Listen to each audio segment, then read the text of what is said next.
gani? Ndio dada yangu amekusema. Achana nao. Wewe hapo umeolewa tu. Wewe shemeji yuko sahihi.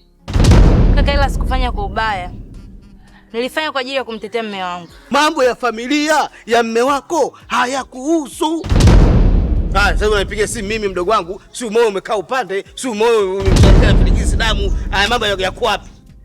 Yaani wewe inatakiwa uongee kwenye ukoo wetu sisi, sio ukoo wa mume wako. Wewe kinachotakiwa saa hizi ni kukaa na kupika chakula ndani. Pika ugali wako safi. Unapika chakula kibichi na kuacha makofi. Baba chakula kina mabunye, chakula kile kunapigwa. Na nakwambia kitu kimoja dada. Ukija ukaachika wewe jinsi unavyokula chakula usije nyumbani. Nyumbani no kaka. Usije nyumbani. Mako wewe ndio chokochoko uondoke kwa shemeji. Usije. Ila kaka, sikufanya kwa ubaya. Ndo hataki mume wako, acha. Kwa lazima uende. Mbona viepesi?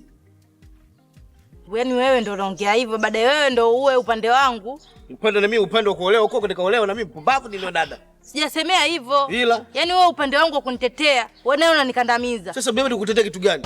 Ndo hataki mume wako, acha. Kwa lazima uende. Mbona viepesi?